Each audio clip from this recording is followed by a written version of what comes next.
మొన్న యువత పోరు అని చెప్పి వైఎస్ఆర్సీపీ ప్రభుత్వము పెట్టారు. ఒక చాలా పెద్ద ఎత్తున కార్యక్రమం పెట్టుకోవాలని చూసుకున్నారు, కానీ ఒక కార్యక్రమం నిర్వహించారు.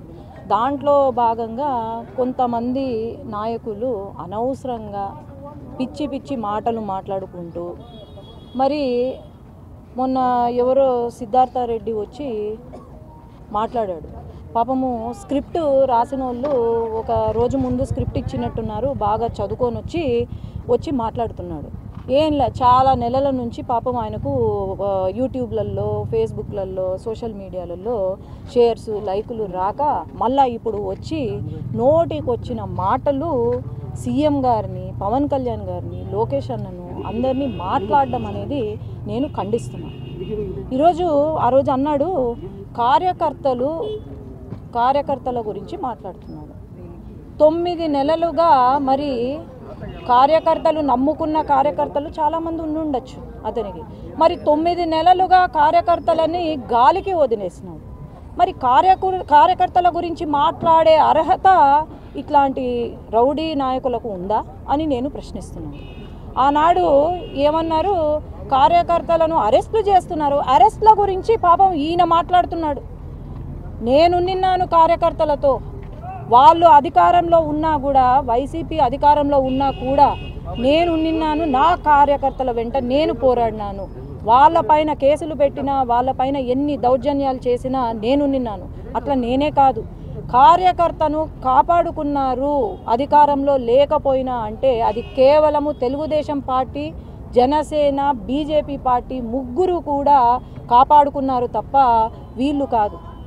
గెలవంగానే, మేము అధికారంలోకి రాగానే భయపడి పారిపోయే వాళ్ళు ఈరోజు కార్యకర్తల గురించి మాట్లాడుతున్నారు. మరి ఆనాడు నా పైన కేసులు వేసినప్పుడు లేదా, అక్క అని కూడా లేకుండా ఆ రోజు లోకల్ బాడీ ఎలక్షన్స్లో మేము గెలుస్తామని చెప్పి మా నాయకులను, తర్వాత సర్పంచ్ క్యాండిడేట్ని అందరినీ కిడ్నాప్ చేసి అనవసరంగా తప్పుడు కేసులు నా పైన పెట్టినప్పుడు కేసుల గురించి మరి మీరు మాట్లాడుతుంటే చాలా గమ్మత్తుగా ఉంది. ఎప్పుడైనా ఆలోచన చేయండి. ఏదో అంటున్నాడు ఫుల్ అని, ఏదో ఫుల్ బాటిల్ అని అలవాటైనట్టుంది వాడికి, ఫుల్ అని ఏదో డైలాగులు వేస్తున్నాడు. మరి ఎవరు మాట్లాడుతున్నారు దీని గురించి? మళ్ళా అంటారు, అందరూ జగన్ గారు మళ్ళీ రావాలి అని అనుకుంటున్నారంట. ఎవరు అనుకుంటున్నారు నాయన జగన్ గారు మళ్ళీ రావాలని? అసలు మీరు నియోజకవర్గాల్లో ఉంటే కదా జగన్మోహన్ రెడ్డి మళ్ళా రావాలా వద్దా అని అనడానికి. దేనికి రావాలనుకుంటున్నారు? డ్రగ్స్ ఫుల్గా అంతా మొత్తము ఎక్కడ పడితే అక్కడ విచ్చలవిడిగా అమ్ముతూ ఉంటే దానికోసమా? కల్తీ మద్యము అమ్ముకుంటే లివర్లు చెడిపోయి అది ఎంతోమంది ప్రాణాలు పోతుంటే దానికోసమా మీరు కావాలనుకుంటున్నారు? లేదంటే యువత పాపం 10th క్లాసు, ఇంటర్మీడియట్ పూర్తయిన యువతకు ఏదో ఇస్తాము, 5,000 జాబులు ఇస్తామని వాలంటీర్ జాబులు ఇచ్చి వాళ్ళ బ్రతుకు, వాళ్ళ భవిష్యత్తుని నాశనం చేసినందుక మళ్ళీ జగన్ గారు కావాలా వీళ్ళకు? లేదంటే రాజధాని కూడా ఏమీ చేయలేకపోయినారు. ఒక రాజధాని లేదు 5 సంవత్సరాల్లో. మళ్ళీ పోలవరం ప్రాజెక్టు గురించి మాట్లాడతారు. అసలు అవగాహన ఉందా? చదువుకోని వాళ్ళు కూడా ఈరోజు ఇన్ని పెద్ద మాటలు మాట్లాడుతుంటే నిజంగా ఆశ్చర్యంగా ఉంది. ఎప్పుడైనా గుర్తుపెట్టుకోండి, పెద్దవాళ్లకు మర్యాద ఇవ్వడం నేర్చుకోవాలి. అంతేగాని మర్యాద లేకుండా ఒక సీఎంని, డిప్యూటీ సీఎంని, ఎడ్యుకేషన్ మినిస్టర్ని మాట్లాడితే మాత్రము నేను ఊరుకునేది లేదు. మీరు ఏమన్నా అనుకోండి, మాకు చేసిన అన్యాయం గురించి మర్చిపోయినట్టున్నాడు మహానుభావుడు. మళ్ళీ ఏందో కొండను బద్దలు కొట్టి ఎలకను పట్టినట్టు అంట. మీరు చేసిన అవినీతి కొండలేమి బద్దలు కొట్టాల్సిన అవసరం లేదు. మీలాంటి ఎలకలను పట్టాలంటే కొండలు అవసరం లేదు నాయన. మా లాంటి సీఎం గారు ఉంటే అన్యాయం ఎక్కడైతే జరిగిందో అక్కడ వాళ్ళను ఖచ్చితంగా శిక్షిస్తారు. వాళ్ళకి ఇంకోసారి జరగకుండా మేము వెంట ఉంటామని నేను ఈరోజు తెలియజేస్తున్నాను.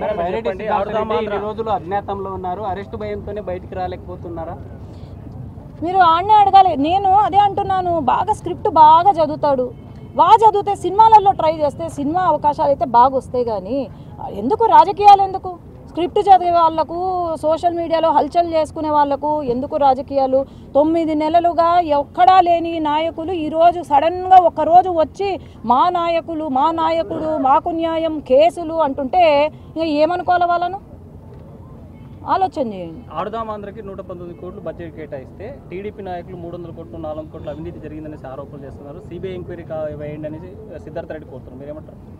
కాదన్నా, అవినీతి జరిగిందంటే ఖచ్చితంగా అది ₹1 కావచ్చు, 10 కోట్లు కావచ్చు, 100 కోట్లు కావచ్చు, అవినీతి అవినీతే, అది ఖచ్చితంగా బయటికి వస్తుంది. ఆడేదో స్క్రిప్ట్ రాసుకొని 300 కోట్లు 200 కోట్లు అని మాట్లాడితే కాదు. అదే అంటున్నా, ఏదో పెద్ద కొండను తవ్వి ఎలకను కొట్టినట్టు అని ఏదో డైలాగ్ కొట్టినాడు కదా, ఆ ఎలకను కొండను తవ్వాల్సిన అవసరము లేదు. ఖచ్చితంగా ఎక్కడ ఏం జరిగిందో అవినీతి జరిగితే మాత్రము జరిగింది అని అంటున్నారు. ఖచ్చితంగా వాళ్ళకి శిక్ష అయితే ఉంటుంది. అంటే మీ నాయకులంతా అసెంబ్లీకి తాగి మాట్లాడుతున్నారని చెప్తున్నారు. ఎవరు తాగి అసలు అసెంబ్లీకి వీణ కనీసము నియోజకవర్గంలోకి రావట్లేదు. మరి అసెంబ్లీలో తాగుతున్నారు అని మాట్లాడతాడు. ఎవరు తాగుతున్నారు? వాళ్ళు గుట్కా ఆడ క్యాసినోలు నడిపినప్పుడు లేదా డ్రగ్స్ విపరీతంగా 5 సంవత్సరాల క్రితం విపరీతంగా స్కూల్ పిల్లలు కూడా డ్రగ్స్ తీసుకుంటూ ఉన్న ఇవి చూసాం మనము.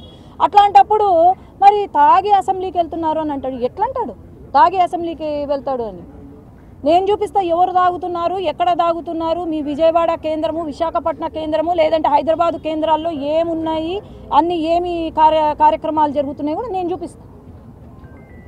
సూపర్ 6 అమలు చేయలేకనే డైవర్షన్ పాలిటిక్స్ చేస్తున్నారు టీడీపీ అనేది మీ తమ్ముడి ఆరోపణ. ఏం డైవర్షన్ పాలిటిక్స్ అన్న నాకు అర్థం కావట్లేదు. అన్యాయం జరిగింది, ఇట్లా చేస్తున్నారు, దోచుకున్నారు అంటే వాళ్ళను ఐడెంటిఫై చేసి శిక్షించడము డైవర్షనా? ఈరోజు మళ్ళీ వీళ్ళు ఇదే మొదలు పెడతారు. ఇన్ని రోజులు మొదలు పెట్టినారు, ఇదే మొదలు పెడుతున్నారు. ఎవరు ఇక్కడ అల్టిమేట్గా సఫర్ అయ్యేది ఎవరు? మన మనుషులే కదా, ఇక్కడ ప్రజలే కదా సఫర్ అయ్యేది. మరి డైవర్షన్ పాలిటిక్స్ చేయాల్సిన అవసరం మాకు లేదు. సూపర్ 6 అమలు చేస్తున్నాము, 1కి 1 అమలు చేస్తున్నాము. వాళ్ళు చేసిన అప్పులు అంతా ఇంత కాదు. వెంటనే మనకు సూపర్ 6 అమలు కావడానికి మెజిషియన్స్ కాదు వెంటనే. కానీ అయినా కూడా ఇన్ని కష్టాలు వచ్చినా కూడా సీఎం గారు మనం సూపర్ 6 అమలు చేయాలని చెప్పి ముందుకు తీసుకెళ్తున్నారు అంటే దాన్ని అప్రిషియేట్ చేయాలి. కానీ నోటికి వచ్చింది ఎవరో డైలాగులు రాస్తే మాట్లాడడం కాదు. ఈరోజు ఒక కార్యకర్తకు అండగా ఉన్నారా చెప్పమను. అండగా ఉండుంటే మరి ఎందుకు లేరు? నియోజకవర్గాల్లో ఎందుకు లేరు? వీళ్ళు మాట్లాడుతున్నారా తాగుబోతుల గురించి, లేకపోతే తాగడము డ్రగ్స్ గురించి వీళ్ళు మాట్లాడితే ఏందన్నా? మరి కక్ష సాధింపు చర్యలు చేపడుతున్నారు. కూటమి ప్రభుత్వం వచ్చిన తర్వాత అందరిని అరెస్టు చేయడము, రాజకీయ కక్ష పెట్టుకొని ఇలా చేస్తున్నారు అనేది ప్రతిపక్షం ఆరోపిస్తుంది. మరి నీకు ఒక ప్రశ్న, నువ్వు ఇది అడిగినావు కాబట్టి, నీ అమ్మను, మీ చెల్లిని, లేక మీ అమ్మనే అనుకో, ఎవరైనా ఏమన్నా అంటే నువ్వు ఊరుకుంటావా చెప్పు? ఒకటే ప్రశ్న.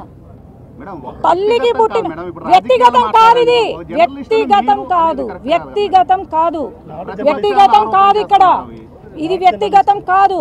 వాళ్ళు చేసినవి వాళ్ళు ఇప్పుడు బయటికి వస్తున్నాయి, ఒకటిగా బయటికి వస్తున్నాయి. కానీ వ్యక్తిగతం అని నేను చెప్పట్లేదు. ఈరోజు నా పైన కేసులు పెట్టినారు, నా తల్లి గురించి మాట్లాడినారు ఎన్నికల టైంలో.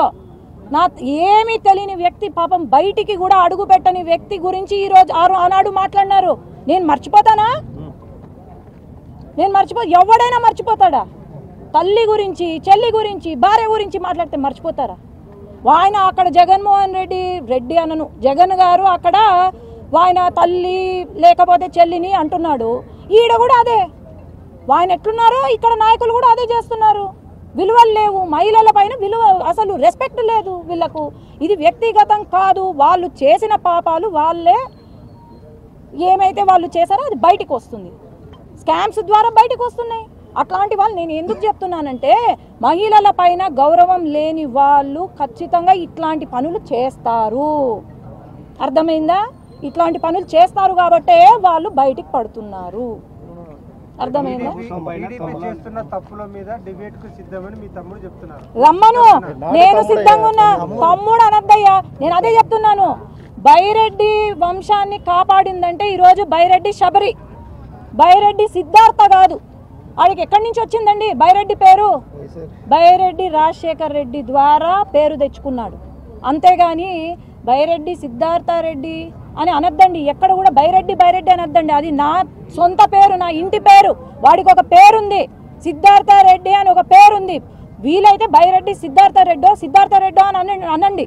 అంతేగాని బైరెడ్డి బైరెడ్డి అంటే అది నన్ను అన్నట్టు, నా ఫ్యామిలీని, నా కుటుంబాన్ని అన్నట్టు అవుతుంది. ఎవరండి వాళ్ళు? ఏం న్యాయం చేశారు ఈరోజు? ఏం మంచి చేసినారు చెప్పండి, ఒక్క మంచి పని చూపించండి నాకు. లేదు కదా మరి. బైరెడ్డి సిద్ధార్థ రెడ్డి అని డైరెక్ట్ పేరు ఆయనే పెట్టుకుని బ్యానర్స్ కానీ లేకపోతే ఎక్కడ రాసుకుని అధికారికంగా నేను అదే చెప్తున్నా, ఏమన్నా పెట్టుకో, ఇంటి పేరు ఏం పోదు, కానీ వాళ్ళకు కూడా ఒక పేరు ఉంది కదా, సిద్ధార్థారెడ్డి అని పేరుంది కదా. ఎందుకు ప్రతిసారి బైరెడ్డి బైరెడ్డి అనేస్తారు? బైరెడ్డి అంటే ఇంటి పేరు. మీరు ఒక ఇంటి పేరుని వాడుతున్నారంటే అది మొత్తం ఇల్లు మా ఇంటిని అన్నట్టు, అర్థమైందా? అది పేరుంది. ఇప్పుడు ఈరోజు బైరెడ్డి అంటే ఏ బైరెడ్డి? నేనున్నాను కదా, ఒక ఎంపీగా నేనున్నా.